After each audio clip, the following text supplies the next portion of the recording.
Hello everyone, আসসালামু আলাইকুম। অবশেষ আমার আঙ্গুরের বাইকোনোর আঙ্গুরটার অবশেষ কাটিং করার পরে কুশির দেখা গেছে। এখানে দুইটা, এখানে একটা, নিচে আরেকটা বাড়াচ্ছে।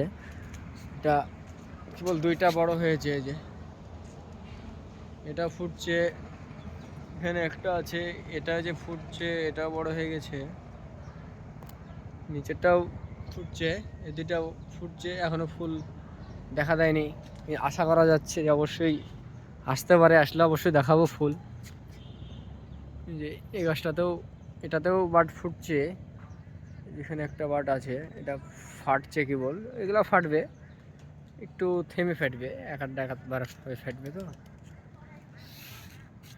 ইনশাল্লাহ দোয়া করবেন অবশ্যই যেন আমার গাছটা সুস্থ সবল থাকে। আমি তো টেনশনে ছিলাম যে গাছটা আমার মারাই যায় নাকি, আল্লাহ জানে। আল্লাহর রহমতে কুশিবা দেখা গেছে, ইনশাল্লাহ আর মারা যাবে না আল্লাহর রহমতে। আজকে 7 রমজান বোধহয়, আজকে রোজা, 7 রোজা।